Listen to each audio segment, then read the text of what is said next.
Without guard, without security আমরা দিল্লি গেলাম 26 জন এই খুনে আসামিকে নিয়ে। ফিজিক্যালি জেলের মধ্যে ছেলে মেয়ে এক জায়গায় হওয়া যায় না, সেক্সটাই হচ্ছে শাস্তি। আমি তোমাকে বলছি, এটা আজকে 73 বছরে এসে বুঝতে পারি যে কিচ্ছু থাকে না, কেবল ছবি থাকে। সংসারও করবো না, কারণ আমার ছোটোখাটো চেহারা বোধহয় বিবাহ হবে না, কোনো মেয়ে মেনে নেবে না। কলকাতায় কোনো সিজন নেই, কলকাতায় পলাশ ফোটে না। উত্তম কুমার যাকে ভয় পেতেন, সাবিত্রী চট্টোপাধ্যায়, তার সঙ্গে 1.5 বছর অ্যাক্টিং করেছি।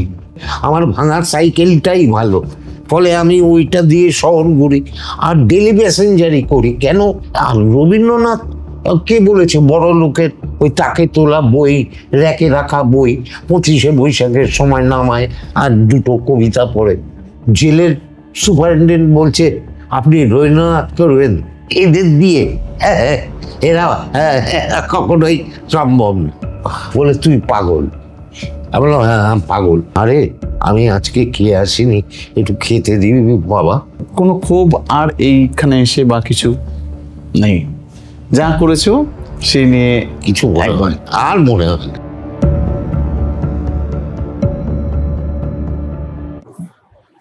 মগজমারিতে আজকে প্রদীপ ভট্টাচার্য। প্রদীপ দা অভিনেতা, প্রদীপ দা নাটকের, প্রদীপ দা সিনেমার, প্রদীপ দা এর বাইরে শিক্ষক, প্রদীপ দা মানে নির্দেশক, প্রদীপ দা প্রচুর দিকে প্রদীপ দা ছড়িয়ে রয়েছে। আজকে কোন প্রদীপ দাকে নিয়ে কথা বলবো? আসলে প্রদীপ দা একটাই, অনেকটা গাছের মতো হয় না যে অনেকগুলো ডাল, ছোট ছোট, কোনোটা একটু বড়, এই সবটা মিলিয়ে একটা গাছ। মুকুলও আসে সবগুলোতে, ফলও ফলে, কখনো বাসা বাঁধে, সব মিলিয়ে একটা গাছ। তো এই গাছে কোন ডালটায় সব থেকে বেশি লোকে মান্যতা দিয়েছে তখন আলোচনা হয় তার ভিত্তিতে। থিয়েটারও তেমনি ওই গাছের মতো, সব কিন্তু শিখতে হয়, হ্যাঁ, করে তবে একটা থিয়েটার মানে নাটকের পরিপূর্ণতা আসে। ফলে আমরা ছোটবেলায় যখন আরম্ভ করেছি তখন হয়তো বুঝিনি, কিন্তু যখন বোঝার বয়সটা এলো একটু একটু করে, তখন দেখলাম আমাকে পেরেক মারতেও হচ্ছে। ওই সেটে পেরেক মারা থেকে আয়রন করা, আর সবটা মিলিয়ে থিয়েটার মানে জীবনের, ওই জন্যে বলে জীবনের প্রতিফলন থিয়েটার। এটা ফলে এইটে একটা চর্চা, ধারাবাহিকভাবে চর্চা, এবং সেইটে থেকে যায় মরা অবধি। মৃত্যু না হলে এটা যায় না, এইটাই বোধহয় জীবন চর্চা। মানে তুমি বলছো যে সেই গাছের মূল কাণ্ডটাই হচ্ছে এই থিয়েটারটা, যেখান থেকে যেটা দেখাও যায় না, যেখান থেকে রসটা নিয়ে সে বড় হচ্ছে, সেই গাছটা দেখা যায় না, কিন্তু ফুল ফলটা দেখা যায়। এই ফুল ফলটা নিয়েই সকলে আলোচনা করে।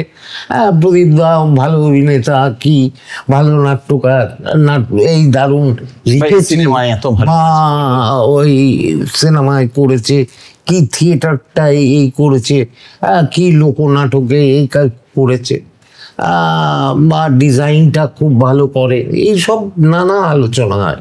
তো ওইটে নয় আসলে, যেটা আমার মনে হয় যে গাছ এই জন্যে ওই ইমেজটাকে ব্যবহার করলাম, কারণ ও খুব নিঃশব্দে ওর কাজটা করে দেয়। ও সামাজিক দায়িত্বটা ও নিঃশব্দে পালন করে। আমরা বড় ভোকাল, পাওয়ার জন্য অনেক করি তো, কিন্তু গাছ করে না, অথচ নিঃশব্দে সে অক্সিজেন বিতরণ করে, ওইটাই তার কাজ। অভিনেতারও একটা সামাজিক দায় আছে, একদম। এইটা আমরা অনেক সময় বুঝতে পারি না। কিন্তু এই দায়টা কি, দায়টা হচ্ছে এই কমিউনিকেশনের মধ্যে দিয়ে সে একটা সামাজিক দায় পালন করে। সেটা কখনো সমালোচকের, কখনো নিজের ক্ষেত্রে যে আত্মিক মন্থন হয়, তাতে নিজের ভেতরের যে গ্লানিগুলো, গাদ যেগুলো, সেগুলো খুব পরিষ্কার করা যায় যদি তুমি সঠিকভাবে থিয়েটারের চর্চাটা করতে পারো। অর্থাৎ নিজেকে জানা, অনেক বেশি নিবিড়ভাবে জানার চেষ্টাটাই বোধহয় থিয়েটার, এবং ফলে সেখানে একটা দর্শনের জন্ম দেয় যে আমি কেন বাঁচবো, কি জন্যে বাঁচবো, কোথা দিয়ে বাঁচবো, আমি কেমন করে বলবো, এই অনেকগুলো প্রশ্ন একটু একটু একটু একটু করে জমা হয়। এই যে সামাজিক দায়ের কথা বললে, সেই দায়ের জায়গা থেকে কি তুমি থিয়েটারটাকে নিয়ে, এই যে জেলের কয়েদিদের নিয়ে তুমি যে দীর্ঘদিনের কাজ, এবং এটা বোধহয় ভারতবর্ষে প্রথম এই থিয়েটারের এই কাজটা তুমি করেছিলে অ্যাপ্লিকেশন, সেটা কি ওই দায়ের জায়গা থেকে এসেই তোমার মনে হয়েছিল, বা কেন মনে হয়েছিল এটা করবে? হ্যাঁ, বটেই। তার ফলে যে কাজটা তুমি বললে, এই দেখো, ওইটাতে বড় ফোকাস হয়ে গেছে। ফলে প্রদীপ ভট্টাচার্য ওই জেলের এইটাতে এসে গেছে। কিন্তু তার ব্যাকগ্রাউন্ডে যেভাবে আমার কাছে থিয়েটারটা এসে পৌঁছেছিল পারিবারিক জায়গা থেকে, পারিবারিক জায়গাটা হচ্ছে উদ্বাস্তু বাঙাল এসছে, কিন্তু বাড়ির ভেতর অনেক দুঃখ, বলবো না, দুঃখ তো সবার জীবনেই আছে, কিন্তু এই দুঃখটাকে না ওরা আপন করে নিয়েছিল। হয়তো ফ্যান ভাত জুটছে সারাদিনে, কিন্তু আনন্দের সবাই মিলে যৌথতা থেকে আমরা বড় হয়েছি। ফলে দুঃখটা আর দুঃখ থাকেনি, ওইটা না তখন মজাতে পরিণত হচ্ছে, অন্য কমিউনিকেশনে পরিণত হয়েছে, এবং থিয়েটারটা ওই যৌথতার ওই ফসল। ফলে আমার কাকা থিয়েটার করতেন, আমার পিসি সেই সময় 50s কথা ধরো, মেয়েরা থিয়েটারে আসে না তখন, মফস্বলে তারা থিয়েটার করছে, গণনাট্য করছে, তারা একটা ভিশন নিয়ে, আমি ভিশনটা ঠিক হোক কি ভুল হোক, সময় তো অনেক কিছু শুধরায়, তো সেই ভিশনটা ছিল যে এটার জন্য করছি, এটা মহৎ, এটা মানুষের মঙ্গল। তার মাঝখানে একটা ফুটকে আঙুল ধরে ধরে ওই তাদের সঙ্গে ঘুরে বেড়ানো এবং অবাক বিস্ময়ে গোটা বিষয়টাকে পরিলক্ষিত করা, তাদের হাত ধরে ফুটবল মাঠে যাওয়া, যাত্রা গান শোনা, ক্লাসিক্যাল গান শোনা, এই সবটা হচ্ছে, কিন্তু এটা বোধের স্তরে হয়তো যাচ্ছে না, কিন্তু ওই দেখাটা থেকে যাচ্ছে। আসলে মানুষের স্মৃতিগুলো, আমি তোমাকে বলছি, এটা আজকে 73 বছরে এসে বুঝতে পারি যে কিচ্ছু থাকে না, কেবল ছবি থাকে। এই ছবিটাই স্মৃতি, ভিজুয়ালটাই স্মৃতি। হ্যাঁ, আর সেটা আমরা যে কথা বলি, যে সাউন্ড নিয়ে তৈরি হচ্ছে, সেটা কিন্তু মস্তিষ্কে জমা হচ্ছে ভিজুয়াল, ছবির মতন করে ছবি তৈরি হয়। ছোটবেলার কথা মনে পড়ে, ওই যে ওই গাছ থেকে উঠে ধাপাত করে পড়ে গেলি, হাতটা ভেঙে গেল, বাবারে মারে করছি, এটা ছবি। কিন্তু আমরা কথা দিয়ে হয়তো বলছি ঠিকই, কিন্তু ওটা ছবি, তোমার কাছে ওটা ছবি হিসেবে, তোমার কাছে এটা অনেক পরে এসে বুঝতে পারছি। এবং অন্যান্য প্রকৃতির মধ্যে মানুষ দ্বিসত্তার অধিকারী, সে নিজেকে প্রশ্ন করে, নিজেকে যাচায়, এইতে একজন অভিনেতা ফিল করে না। অন্যান্য প্রাণীকুল যা আছে 1 সপ্তাহের অধিকারী। সে যদি মনে করে কামড়ায়, তোকে কামড়াবে, সে আর দ্বিধা করবে না। কিন্তু মানুষ দ্বিধা করবে। এই দ্বিধা মানে হচ্ছে দ্বন্দ্ব। এই দ্বান্দ্বিক চেহারাটা ইনবর্ন, তার বহতার মধ্যে আছে, ফলে বিচারবোধ আছে। এই বিচারবোধ থেকেই সে তার কমিউনিকেশন লেভেলটাকে বাড়িয়ে যায়। এটা অনেক পরের রিয়ালাইজেশন। কিন্তু এই যে ধারাবাহিক একটা চলে আসা, সিরিয়াসলি এটাকে গ্রহণ করা, তার মানে একটু একটু করে বোঝার চেষ্টা, এটা কোনো খারাপ কাজ নয়, আমার পরিবার বাধা দিচ্ছে না, এই সবটা মিলিয়ে কিন্তু একটা প্রশ্নের সামনে, একটা জিজ্ঞাসার সামনে একটা ব্যক্তিকে দাঁড় করিয়ে দিচ্ছে। হ্যাঁ, এইটা কিন্তু সামাজিক শিক্ষা। এই ক্রমান্বয়ে এই প্রশ্ন প্রশ্ন প্রশ্ন, এবং নাটক করতে গিয়ে দেখছি প্রশ্নই তো জীবন সম্পর্কে অভিনেতার মধ্যে চলতে থাকে, সব এটা সবসময় চলতে থাকে। তা আমার মধ্যেও চলতো।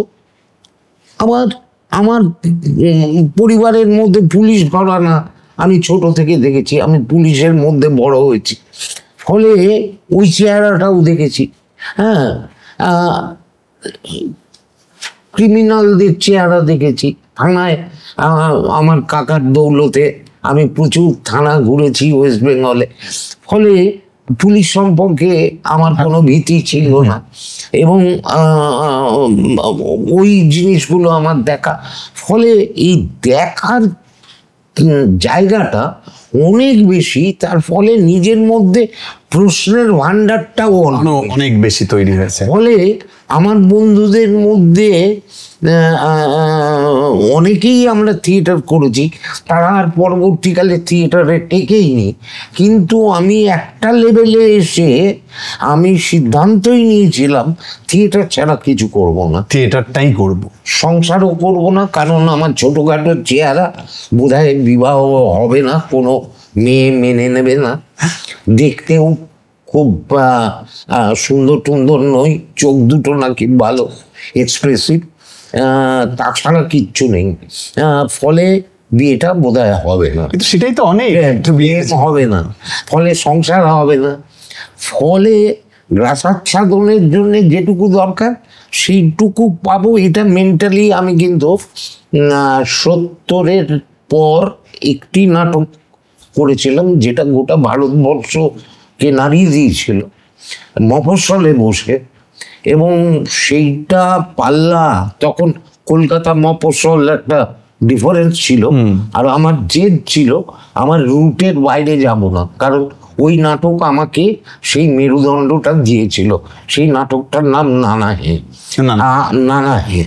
এবং সেই নাটকের নাট্যকারের নাম দিব্যেশ লাহিড়ী, যিনি প্রভাস লাহিড়ী, বিপ্লবী প্রভাস লাহিড়ী, জিতেশ লাহিড়ীর বড় ছেলে, তারও একটা ব্যাকগ্রাউন্ড আছে। অঞ্জন বিশ্বাস, তিনি আমার গুরু ফার্স্ট লেভেলের। ফলে এই জার্নিটা আমাকে কিন্তু একদম সুতো দিয়ে বেঁধে দিল যে এটার মধ্যে দিয়ে গেলে তুমি 700 জনের মধ্যে একজন হতে পারবে। আর ওই নাটকটা তাই করে দিল। ফলে আমি বুঝলাম যে আমার মধ্যে তো এই কমিউনিকেশনের এই চেহারাটা তো আছে। তার ফলে হলো কি, আমি আরেকজনের নাম না বললে আমার এই সত্তাটা আজকে এই ক্যামেরার সামনে আসতো না। আচ্ছা, হ্যাঁ, এরকম করে। তার নাম তরুণ রায়, ধনঞ্জয় বৈরাগী। হ্যাঁ, থিয়েটার সেন্টার। আলকাজির যেমন নাম হয়, তেমনি বাংলা নাটকে কিন্তু ব্রিটেনে ব্রিটিশ লেভেলে 2জন মাত্র লোক ভারতবর্ষ থেকে সেখান থেকে বিদ্যে নিয়ে এসেছিলেন। তরুণ রায় তার মধ্যে একজন। আর হ্যাঁ, থিয়েটার সেন্টার তার নিজস্ব থিয়েটার স্পেস, হ্যাঁ, থিয়েটার স্পেস ছোট্ট কিন্তু অসাধারণ। সেখানে নানা হয়। তিনি খপ করে আমাকে হাত ধরে বললেন, কি করিস? আমি কিছু করি না, থিয়েটার করিস। তো পড়াশোনা করিস না? বললাম গ্র্যাজুয়েট হয়ে এই তো বসে আছি, এমএ পড়তে ইচ্ছে করে না, পড়াশোনা না করলে থিয়েটার হবে, পারবি কি করে, এমএতে ভর্তি হও।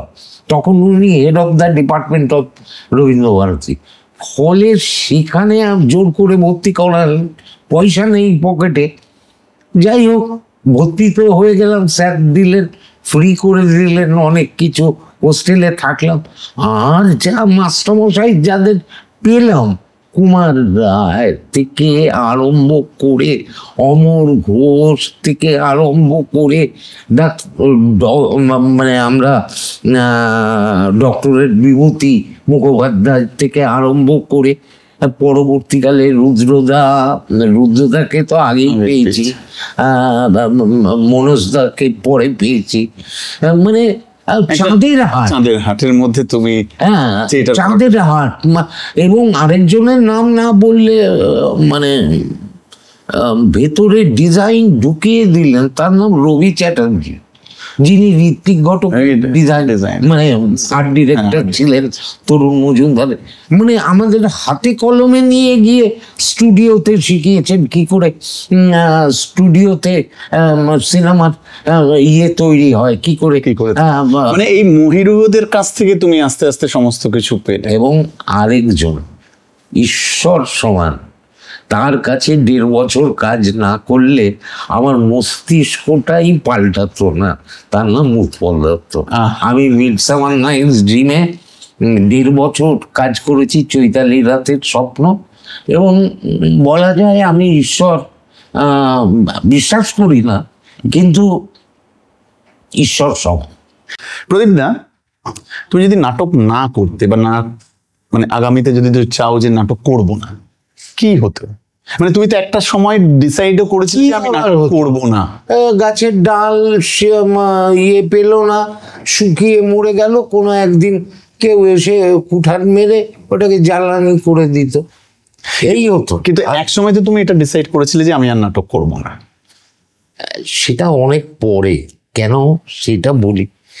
আর যে রসদটা পেলাম নাটকের মধ্যে, তখন কিন্তু ওই লোকনাটকটা, ওই যে বললাম নানা হে, ওইটে আমাদেরকে এমন একটা পপুলারিটি দিল, ওই সেই বেলডাঙার মনোহরার মতো একটা সুপার কোট দিল, এটা নিয়ে আমরা একদম হিরো মফস্বলে। আর তখন থিয়েটারের একটা অদ্ভুত বিভাজন ছিল।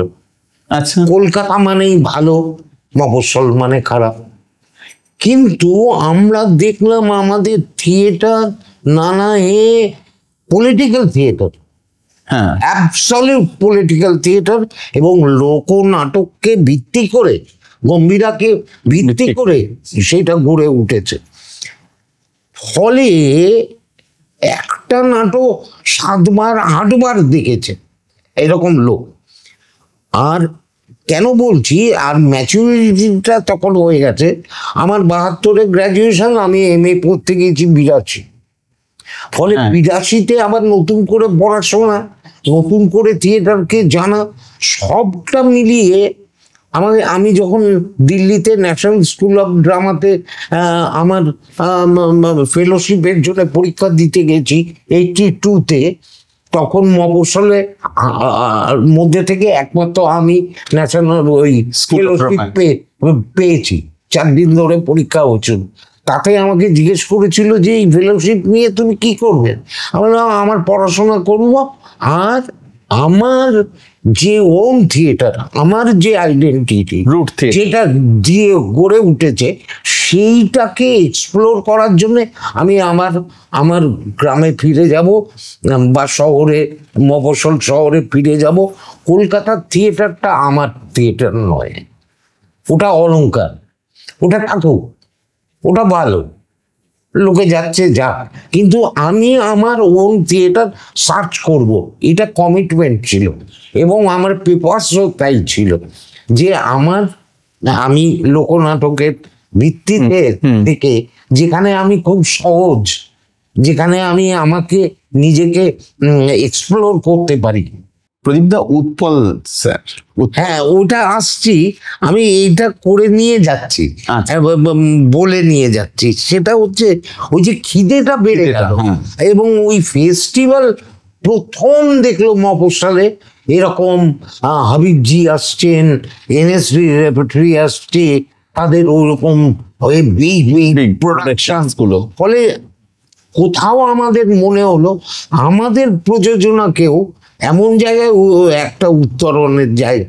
তখন অলরেডি আমরা কিন্তু প্রযোজনা নিয়ে ঘুরছি, এবং তার ফলে আলকাপের ওপর প্রোডাকশন হল, গম্ভীরার ওপর দংশন করলাম যেটা অ্যাওয়ার্ডেড, তোতা কাহিনী করলাম দ্যাট ইজ অ্যাওয়ার্ডেড 88 এডুকেশনের ওপর, মায়া করলাম আলকাপের ওপর, মনসা মঙ্গলের ওপরে কাজ করলাম। ফলে একটা ধারাবাহিক লোকনাটকের এবং তার রাজনৈতিক সামাজিক কাঠামোর বিচ্ছুরণ আমার থাকলো, প্রোডাকশনে যেতে লাগলো। এই মাঝখানটায় যেটা হলো সেটা হচ্ছে যে নামটা হয়ে গেল, অমুক হচ্ছে তমুক হচ্ছে, কলকাতার সঙ্গে র্যাপো বেড়ে গেল। এই সময় হঠাৎ করে একটা জিনিস হলো, সেটা হচ্ছে যে মিডসামার নাইটস ড্রিম হবে। আমি গেছি, উৎপল দত্ত ওটা করবেন, আমাকে ওর মধ্যে ঢুকিয়ে দেওয়া হলো, হ্যাঁ ইন্টারভিউ হচ্ছে। আমি তো ভয়ে কেঁপে টেপে একাকার, যাই হোক গেলাম, সিলেক্টেড, মফস্বলে একমাত্র আমি সিলেক্টেড। আর সব কলকাতার লোকজন নিয়ে একটা ফুল রেপার্টার গভর্নমেন্ট অফ ওয়েস্ট বেঙ্গলের তরফ থেকে, তখন বুদ্ধবাবু সংস্কৃতি মন্ত্রী, চৈতালি রাতে স্বপ্ন। ফলে উৎপলদার সঙ্গে 1.5 বছর কাটা। আর উৎপলদার সঙ্গে বহরমপুরের একটা নিবিড় সম্পর্ক আছে, এটা অনেকে জানে না। নাটকের হাতে করে উৎপলদার তার নিজের লেখা অংশে আছে বহরমপুরে, এবং ওনার বাবা ছিলেন জেলের কমান্ডেন্ট, আচ্ছা, এখন যেটা মেন জেল, এবং সেই জেল কোয়ার্টারে উৎপলদা ছোটবেলা কেটেছে। এবং আমি যে স্কুলে পাস করেছি সেই স্কুলে ইন দ্য ইয়ার 1935 উৎপলদা 5 ক্লাসে পড়তেন। আরে বাপ, বিশাল বড় সংযোগ। এই যে, এবং মানে উনি তো সমুদ্র, আমরা তো ঘটি চোয়াতে গেছি জল নিয়ে, কত জল নিয়ে যাব, কিন্তু basic thing what is political theatre and এইগুলো তো জানি, শিখছি, মাথার মধ্যে ঢুকিয়ে দিলেন আরেকটা জিনিস, যে মধ্যবিত্ত থিয়েটার এবং গ্লোবাল থিয়েটার, রাইট, 360 ডিগ্রি যে পৃথিবী, ভূ, আমরা বলি থিয়েটারটা হচ্ছে ভূ, তার পরিমাপ হচ্ছে 360, কিন্তু আমরা অ্যাকচুয়ালি দেখছি কি পেন্টিং মাপে 180। ওয়াই? এই স্কাল্পচারকে দেখতে হয়, স্কাল্পচার স্ট্যাটিক, তার দেখার স্তরটা হচ্ছে 360, দ্যাট ইজ লোকনাটক 360। ফলে তোমার অ্যাক্টিং এ তুমি যেখানে খুশি যেতে পারো, যেখানে খুশি কমিউনিকেট করতে পারো, এবং তার 10 দিকে তুমি তোমার বিচরণ ক্ষেত্র। ওয়াই ইনে ওই এইটা ব্রিটিশ রুলারদের সৃষ্টি, কেন যাব? আমার জনজীবন পড়ে রয়েছে এরকম, এই ক্ষেত, এই খামার, এই তারা তৈরি করে আনছে, তোমরা একটা জায়গায় বসে খাচ্ছ, তাহলে এত বড় স্পেস, শব্দটা আবার বললাম, স্পেস, ইনার স্পেস না আউটার স্পেস, এই দুটো মিলতে আরম্ভ করলো। আরে এইটা ঢুকিয়ে দিলেন উৎপল। আর সিজন, কলকাতায় কোনো সিজন নেই, প্রকৃতি মফস্বল, সেখানে 6টা সিজন আছে। কলকাতায় পলাশ ফোটে না, ওটা ফোটে বীরভূমে, পুরুলিয়ায়। ফলে ওই রং রেখা, ওই আমার তখন মনে হলো যে থিয়েটারের আচ্ছাদন তো কেবল 180-তে নেই, 360-তে যেতে হবে, 360-তে যেতে হবে। ফলে তোমার স্পেস কেবল এইটুকু নয়। প্রদীপ দা, এক সময় তোমাকে থিয়েটারের, এই যে মফস্বলের থিয়েটার আর কলকাতার থিয়েটারের যে ডিভিশন করলে, থিয়েটারে কলকাতার কিছু মানুষ তোমাকে ক্ষুদ্র প্রসাদ বলে ডাকতো। এটা একটা মানে ভালোবাসা ছিল নাকি? ভালোবাসা ছিল, ব্যঙ্গ ছিল, সব মিলে ছিল, কিন্তু সবটাই আমি অ্যাকসেপ্ট করেছি। এই কারণে ভালোটা যেমন নিতে হবে। মানে এটা কি এরকম ছিল যে একদিকে রুদ্রপ্রসাদ যে তোমার টিচার এবং তোমাকে ক্ষুদ্র প্রসাদ বলা হতো, তার মধ্যে একটা? হ্যাঁ, তার কারণ তার সঙ্গে রিলেশনটা ওই রকম ছিল যে মফস্বলে তখন আমরা মানে বলি NSD-র 56 দিনের 56 ডেজ ক্যাম্প বহরমপুরে 90 সালে আমরা শুরু করেছিলাম। এবং আমি যতদূর জানতাম যে এই NSD-র আশা প্রথম বহরমপুর, রেপার্টরির আশা, মানে তার আগে হয়তো কলকাতার থিয়েটারে NSD ঢোকেই, সেটা তোমাদের। হ্যাঁ, এবং প্রথম এসছিল জাসমা ওরাং বাই শান্তা গান্ধী, একটা রাজস্থানী ফোক নিয়ে, অসাধারণ প্রোডাকশন। তখন কি NSD মানে সুরেখা সিকরি, উত্তরা বাউকার থেকে আরম্ভ করে আজকে যে মানে মনোহর সিং মানে ফুল, মানে থিয়েটার তখন একদম চাঙ্গা করে পড়ছে। এবং তারপরে সব বম্বে দৌড়চ্ছে ওই অভিনেতারাই, যা তারা সব এখন বহরমপুরে কাজ করে গেছে, তারা এখন বম্বেতে সব লিজেন্ড অ্যাক্টর অ্যাক্ট্রেস। তো এবং সব থেকে বড় কথা, বহরমপুরে প্রথম মনে হয়েছিল ওই যে থিয়েটারের এডুকেশন, খালি এডুকেশনটা ওই স্তরের নয়, সেই এডুকেশনটা ওয়ার্কশপ স্তরে নিয়ে গিয়ে যদি কাজ করা যায়, এবং শুধু ওই থিওরি একটু ওটা নয়, 56 দিনের ক্যাম্প করেছি, টোটাল NSD বহরমপুরে এসছে।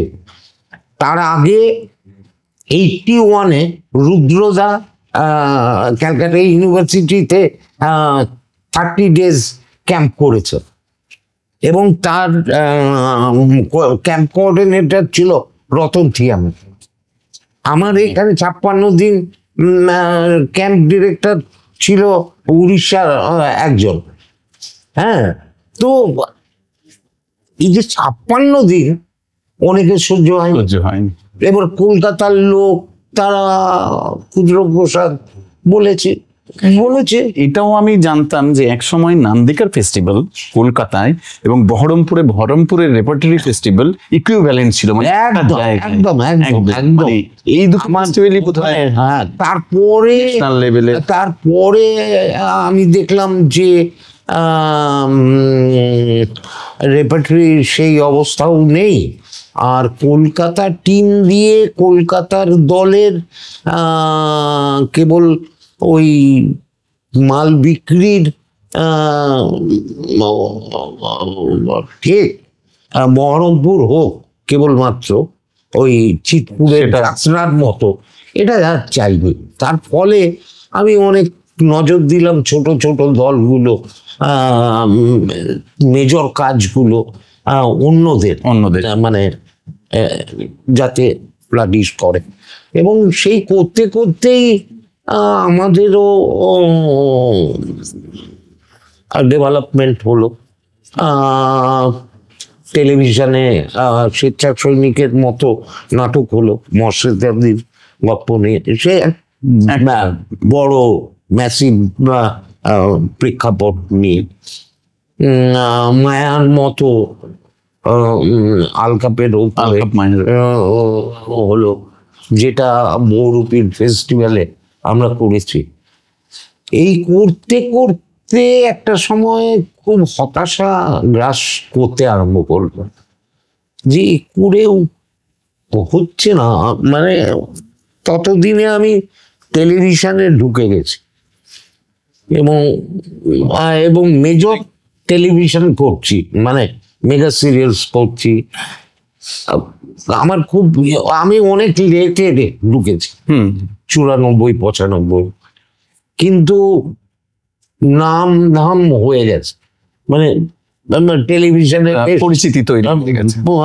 এবং আমার ক্যারেক্টার গুলো মেজর হিট প্রত্যেকটা, সে পূর্ব পশ্চিমী হোক কি যিশু দাশগুপ্তর তিথির অতিথি হোক, এইরকম সমস্ত ইয়ে।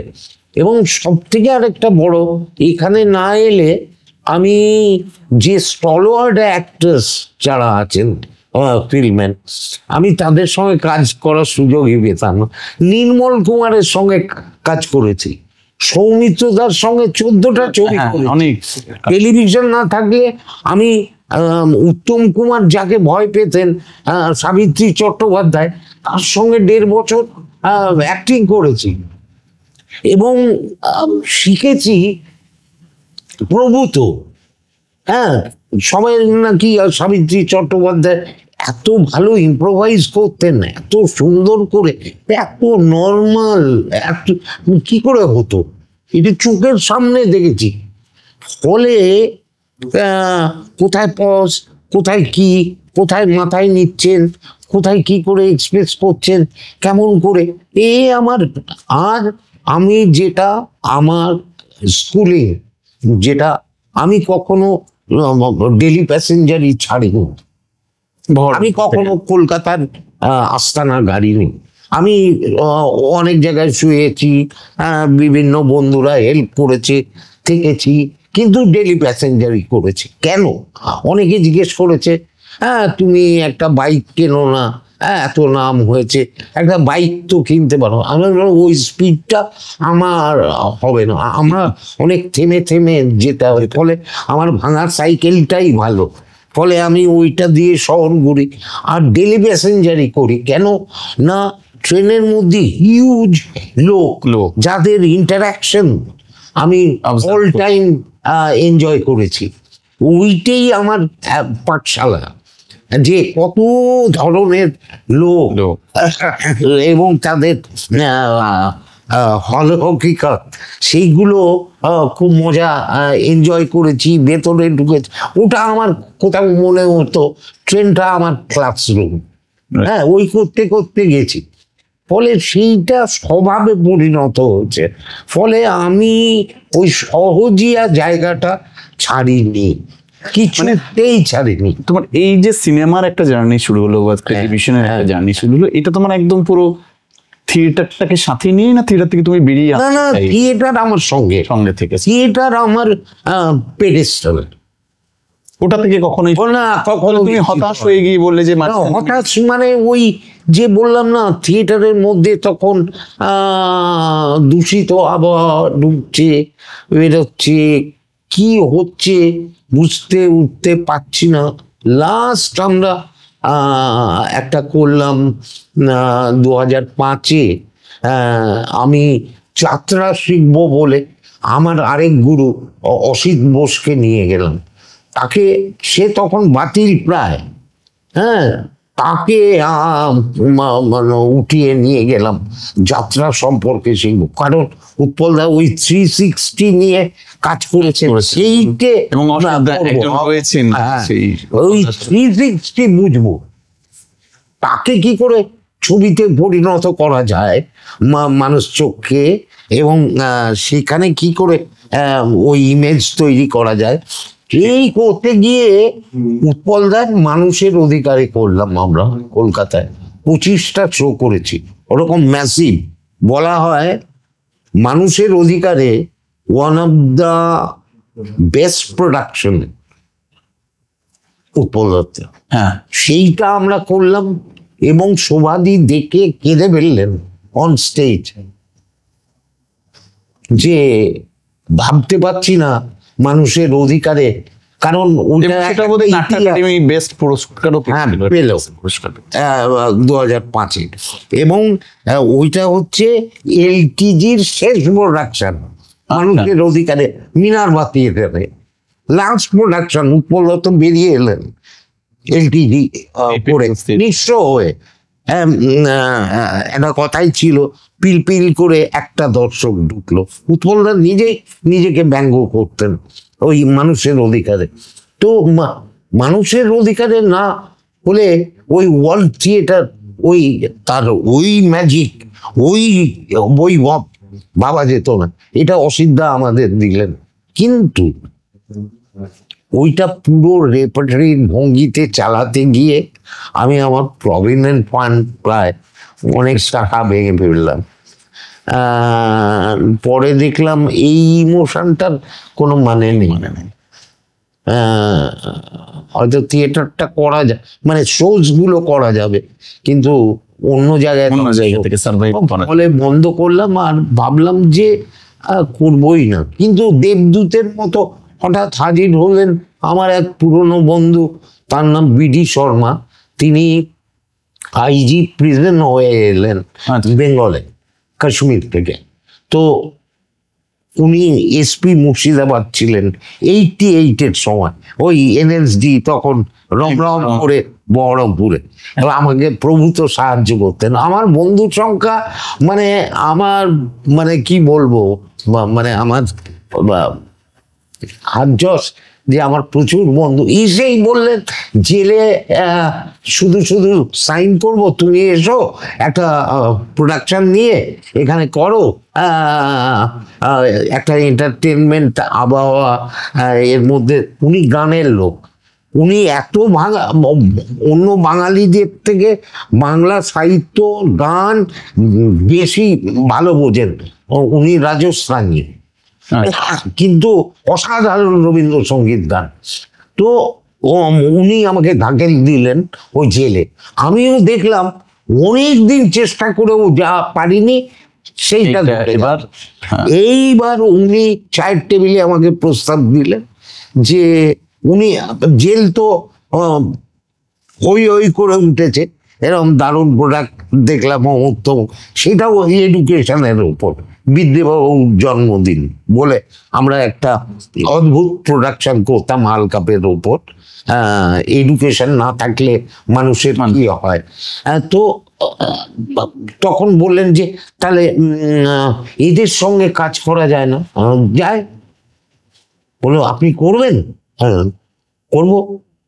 বললো কবে থেকে? বললো কাল থেকে। কিন্তু আমার স্পেস লাগবে, আমার স্পেস দিতে হবে, দেবো। আমি বললাম তাহলে আমাকে রিহার্সাল রুম দিয়ে আমি বেছে নেব। এই শুরু হলো কাজ। কেন?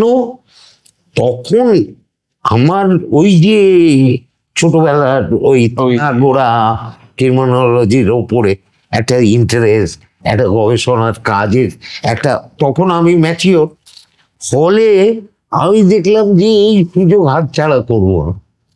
আর আমি এবং আমি বললাম যে লাইফ আর্ট ছাড়া আমি থিয়েটার করবো না। আচ্ছা, লাইফ আর্ট মানে হচ্ছে লং লাইফ, দায়ে তারা অভিযুক্ত, তাদেরকে জেলে থাকতে হবে, তাহলে তাদেরকে নিয়ে করুন। এরকম কতজন ছিল তুমি, মানে কতজন টোটাল পেয়েছো? প্রথম 20 জন লাইফ আর্ট বেছে নিলাম। আচ্ছা, হ্যাঁ ঢুকলো।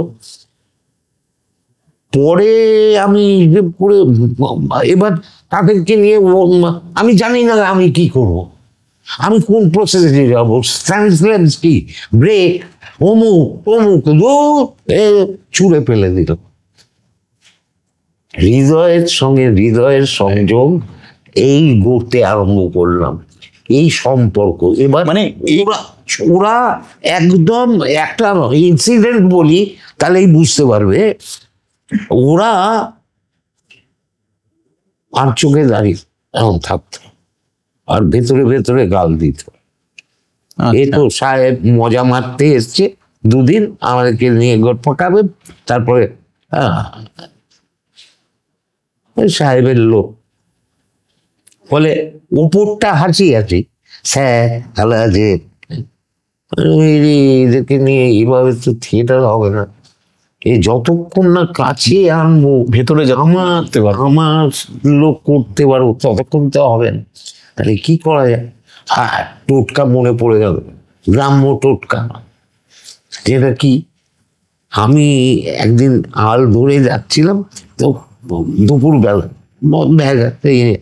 পিপাসা পেয়েছে, একদম হতদরিদ্র একটা ঘর, কিচ্ছু নেই, তাকে বাধ্য হয়ে বললাম একটু জল খাবো, বড় পিপাসা পেয়েছে, দেবেন? সে মানে আমি জল চেয়েছি, মানে সে গ্লাস মেজে ধুয়ে জল নিয়ে এসে এইটুকু চিনি হাতে দিয়ে বললো এটা দুপুরবেলা ঢক ঢক করে ওই চিনি মুখে দিয়ে খেলাম, খেয়ে হাতে দিলাম, বললো আবার আসুন। এইটে সম্পর্ক, এইটে অ্যাপ্লাই করলাম ওদেরকে, যে আরে আমি আজকে খেয়ে আসিনি, একটু খেতে দিবি বাবা। ওই যে বলছিলাম ভূমি থেকে দুটো জিনিস উৎপন্ন হয়, এই রিয়ালাইজেশন দেখো একদম শক্ত ইয়ের মতো গেড়ে যাচ্ছে। সবাই দৌড়লো স্যারের জন্য খাবার, ওরা যা খায় তাই সবাই বলে না তোকে এমন মারবো, জেলের ভাত খাইয়ে ছাড়বো, মানে কি লেপসি অমুক এইসব কনসেপ্ট আছে, তাই তো? সেই খাবারটা আমি খাবো, গোল হয়ে সবাই মিলে যখন আমি ওদের খাবারটা খেলাম, আরে স্যার তো আমাদের লোক। এই প্রথম আমাকে বললো বাবা তুমি আমাদের খাবার খেলে, এই বাবা ডাক শুরু হয়ে গেল। প্রত্যেকে আমাকে এখনো জেলে বাবা বলেই ডাকে, আমি ওদের বাবা। আমার এবার দেখতে দেখতে জরিপ করতে করতে, আমি ছোট করে বলছি, দেখতে দেখতে মনে হলো আরে এটা তো চাষের দেশ হয়ে বসে আছে, আর ওদিক থেকে আইজি বলছে কাজ কত দূর হয়ে গেলো, ও তো প্রোডাকশনের কথা ভাবছে, আমি তো প্রোডাকশনের কথা ভাবছি না। আমি তো তখন ওই রিলেশনশিপ সম্পর্ক তার সঙ্গে ইয়ে করে এগুলো কি করে এক্সপ্লোর করা যায়। আর সব অশিক্ষিত, 80% অশিক্ষিত, লিখতে পড়তে জানে না, মুসলিম ঘরানার সব। তো এদের দিয়ে তো রবীন্দ্রনাথ করানো যায়। আর রবীন্দ্রনাথ কে বলেছে বড় লোকের ওই তাকে তোলা বই, র্যাকে রাখা বই 25শে বৈশাখের সময় নামায় আর দুটো কবিতা পড়ে। তো এই অশিক্ষিত লোক, মাঠ চাষা লোক, এদের জন্য এদেরকে দিয়ে করবো। জেলের সুপারিনটেন্ডেন্ট বলছে আপনি রবীন্দ্রনাথ করবেন এদের দিয়ে? এরা কখনোই সম্ভব না। আমি বললাম এদের দিয়েই সম্ভব, একদম এদের দিয়েই করবো। আমার 6টা মেয়ে লাগবে। বলে জেলে আপনি জানেন না, জেলের ছেলে মেয়ে এক জায়গায়, আর এরা বোকা, মেয়ে হলে ছিঁড়ে খাবে। আমি বললাম খাবে না, আমি আছি। আর রবীন্দ্রনাথ আছে, আমি আছি। রবীন্দ্রনাথ তো মলাটে আছে, ওরা ওই আইজিকে বললাম আমার 6টা মেয়ে লাগবে, তাসের দেশ করবো। হ্যাঁ, তারাও লাইফ, আচ্ছা, তারাও খুনের দায়ে অভিযুক্ত। দেয়া হলো 5টা মুসলিম আর একটা দেহাতি, ভালো করে বাংলাই বলতে পারেন। আমাকে দেখিয়ে সুপার বলছেন হ্যাঁ এদের দিয়ে হবে, হবে। তারা তো দেয়াল ধরে মুখ ঘোমটা ডাকা দিয়ে দেয়াল ধরে দাঁড়িয়ে আছে, এদের দিয়ে এই শুরু হলো তাছে। 2006 26শে নভেম্বর খোলার জেলে ভেতরের যে জায়গা সেইটা এনভায়রনমেন্টালি তৈরি করলাম, কারণ রাত্রিরে পারফরমেন্স করা যাবে না। কারণ 6টার সময় জেলের মধ্যে যে জেল আছে যেখানে কয়েদিরা থাকে সেটা- সেখানে চলে যেতে হবে। 2,500 কয়েদিরা পারফরমেন্স দেখবে মাঠের মধ্যে।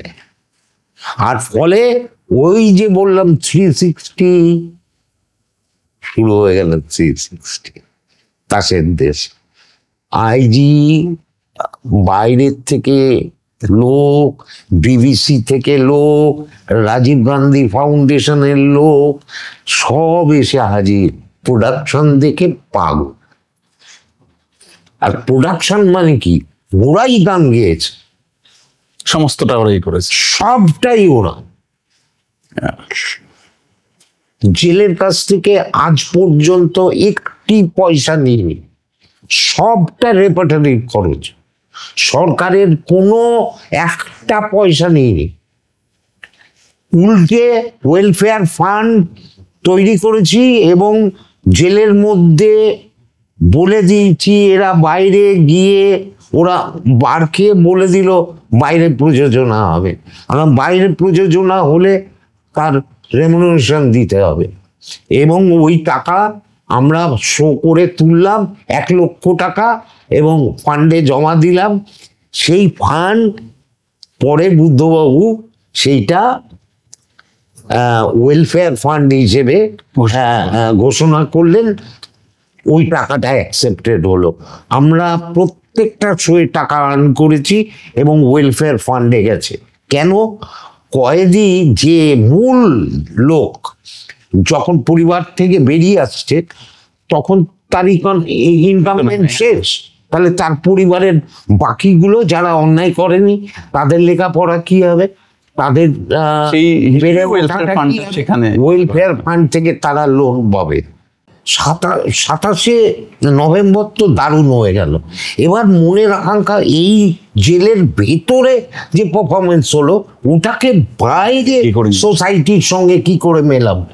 এই করতে করতে কলকাতায় শো আমরা অ্যারেঞ্জ করে ফেললাম, কারণ গোটা ইয়েটা তথ্য সংস্কৃতি বিভাগে রিকোয়েস্ট করলাম যে রবীন্দ্র সদনে যে রবীন্দ্র উৎসব হয় তাতে আমাদের এই তাসের দেশটা ইনক্লুড করার জন্যে।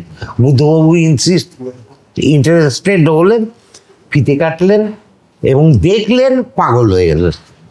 তো বলছি পরে কি করবি? আমার পরে এদেরকে নিয়ে রক্ত করবি করবো। বলে তুই পাগল? আমি বললাম হ্যাঁ পাগল। পাগল বলেই তো এদের সঙ্গে ঘর করেছি। এইতে করতে বহরমপুরে উনি এলেন, আমি আবার ধাওয়া করলাম। ধাওয়া করে বললাম যে হিউম্যানিটিটা কি কেবলমাত্র বহরমপুর আর পশ্চিমবঙ্গের জন্য সীমাবদ্ধ? আমরা দিল্লি যাব, শো করবো। হ্যাঁ বলে এটা 5টা স্টেট পেরিয়ে যেত, ক্যাবিনেটের সিদ্ধান্ত। আমি জানি না, অভিভাবক আপনি, সব কিছু আপনার ডিসিশন। অর্ডার করে দিলেন, উইদাউট গার্ড, উইদাউট সিকিউরিটি আমরা দিল্লি গেলাম 26 জন এই খুনে আসামিকে নিয়ে। আমরা 3টে জায়গায় শো করলাম, সিরি ফোর্ট অডিটোরিয়ামে, প্রগতি ময়দানে, ওপেন স্পেসে। কি লোক হয়, 4 লাখ 5 লাখ লোক হয় সেইখানে। ট্রেড ফেয়ারে শো করলাম আর এনএসডিতে শো করলাম এই তাসেরদের। আর উদ্বোধন করলেন একে Balakrishnan, chief justice of supreme court. আবার ফিরে এসে জেলে ঢুকিয়ে দিলাম। এইবার গভর্নমেন্ট অফ ওয়েস্ট বেঙ্গল গোটা জেলে এই কালচারাল থেরাপি শুরু হলো।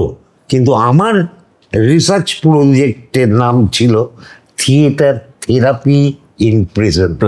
থিয়েটার যে থেরাপির কাজ করতে পারে, মস্তিষ্কের বদল ঘটাতে পারে, এই জায়গা থেকে মনে হয়েছিল যে থিয়েটার দিয়ে আর পারা যাচ্ছে না, কেবল এন্টারটেনমেন্ট, মস্তিষ্কের বদল হচ্ছে না, তাই থিয়েটার করবো না।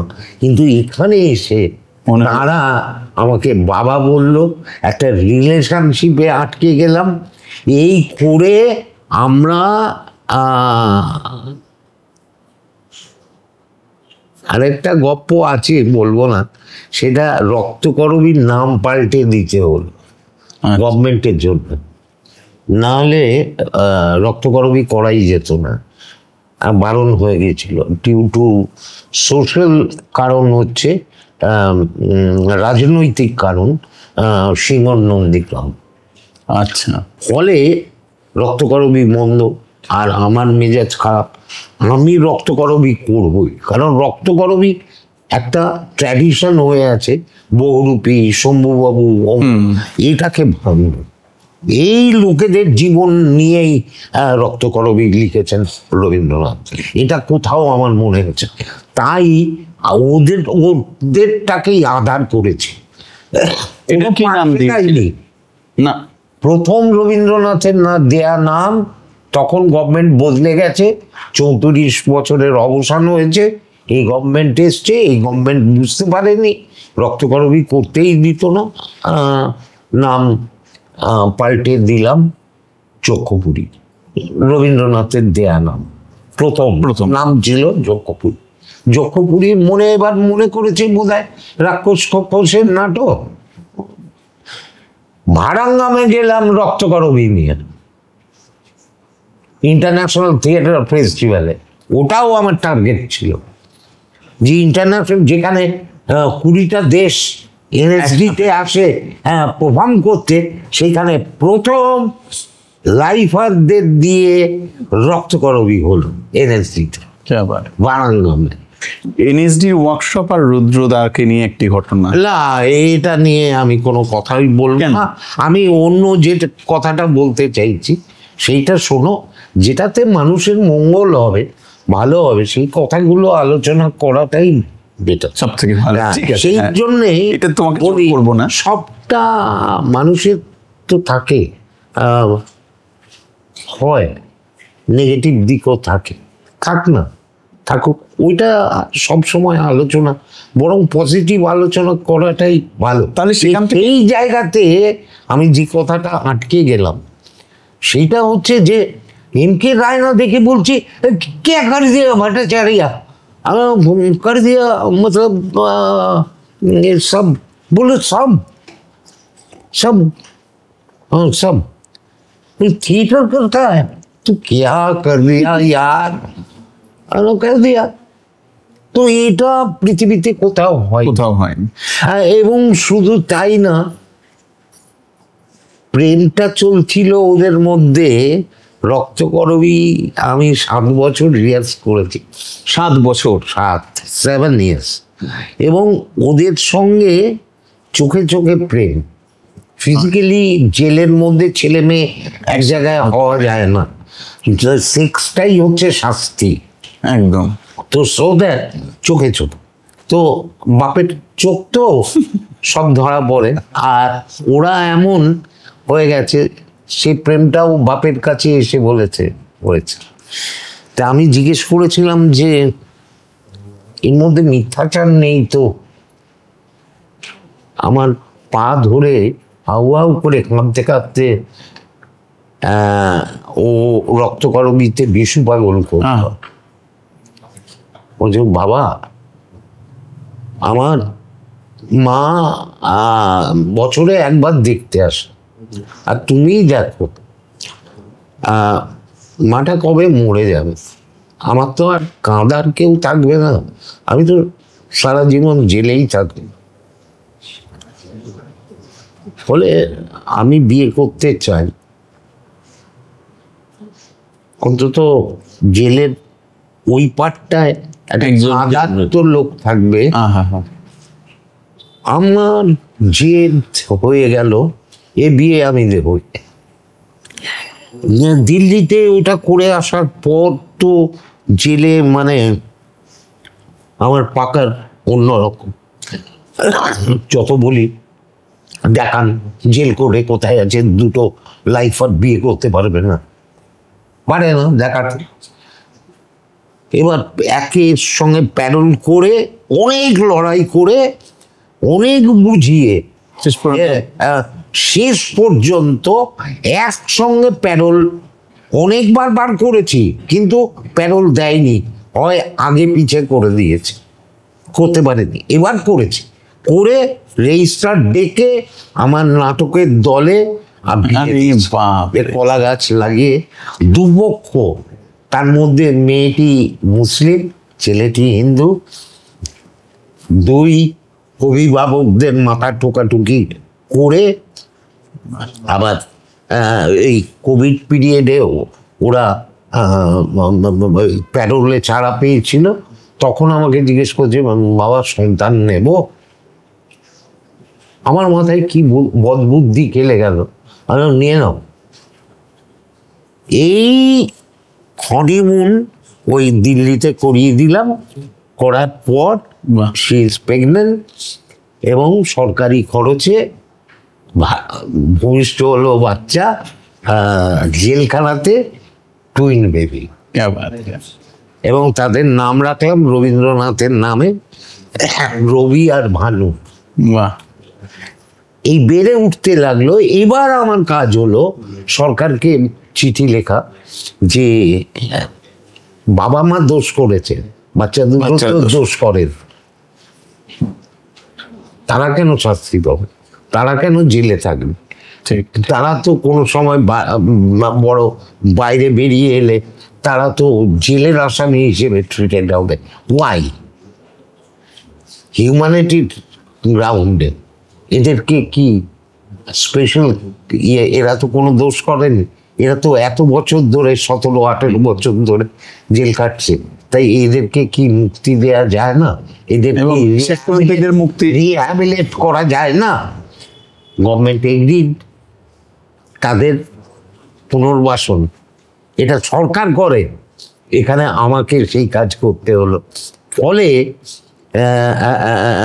এই বাচ্চা সমেত কোভিড পিরিয়ডের পরে 80 জন ছাত্র ছাত্রীর মধ্যে 40 জন মুক্ত।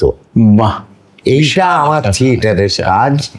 আমি মনে করি এইটে থিয়েটারের সামাজিক একটা বড় কাজ। এবং আমি যখন এই গভর্নমেন্টে আমাকে পুরস্কার দেয়া হলো 40,000 টাকা, আমি অন স্টেজ মন্ত্রী নামই করছি ব্রাত্য বসুর সামনেই, আমি বলেছি এই টাকা অধিকার আমার নেই, আমার শেষ কাজ যেটা আমি করতে পারিনি, আমি আমার নাতি দুটোর জন্যে এই 40,000 টাকা LIC করে দিচ্ছি ওদের লেখাপড়া করার জন্য। ওরা এখন সংসার করছে লাভপুরে, আর অন্যান্য যারা তারা, এবং শুধু তাই না, এই আমার নাতি 3.5 বছর হয়ে গেছে, এই মাস 3 আগে ওদের সরস্বতী পুজো হাতে করি করিয়ে ওই লাভপুরের স্কুলে ভর্তি করে দিল। এইখানে আমার ওই কথাটা বলা, সাকসেস না, থিয়েটার যে ভাবনা পাল্টে দিতে পারে, মগজের ছবি বদলে দিতে পারে, সৎ চিন্তনের জায়গা দিতে পারে, এবং এটা যে সেই ব্যক্তির সামাজিক দায়, সামাজিক একটা ভূমিকা আছে, এটা তার প্রমাণ। ঠিক ঠিক। এই কাজটা করে আমার মনে হয়েছে যে হ্যাঁ, থিয়েটার পারে, অনেক কিছুই পারে। আমরা এই শেষ বেলায় চলে এসেছি, আর এখন আমাদের হাতে সময়টা খুব কম। প্রদীপ দা, কোনো ক্ষোভ আর এইখানে এসে বা কিছু নেই? যা করেছো সে নিয়ে কিছু আর মনে হয়, আর মনে কি পেলাম না, আমার ওইটা ভাববারই আর সময় নেই। সময় নেই এই কারণে যে এর থেকে বড় অস্কার আর কিছু হয় না। ওই একটা পুতুলের মতো নিয়ে এরকম হাত তুলে দাঁড়িয়ে থাকা, হ্যাঁ ঠিক আছে হো গিয়া, কিন্তু আমার জ্যান্ত অস্কার হো গিয়া ইয়ার, জ্যান্ত, ওরা বড় হবে, আমার মতো ডালপালা অক্সিজেন হোক, এটা চাই।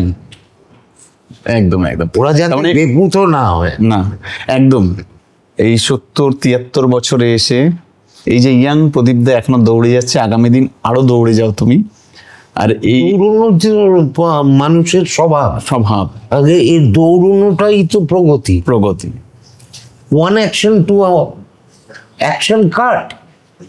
কিন্তু Another অ্যাকশন শুরু হবে। হ্যাঁ, এই দৌড়ানোর গল্প আবার একদিন তোমার সাথে কাছে শুনবো, যে দৌড়নগুলো বাকি রয়ে গেল সেগুলো আবার ফিরে এসে একটা শুনবো। অনেক তোমার কাছে ধন্যবাদ। ধন্যবাদ মগজমারিতে আসার হ্যাঁ। জন্য এবং এতক্ষণ ধরে মগজমারি করার জন্য আমাদের সাথে, তোমাকে থ্যাংক ইউ।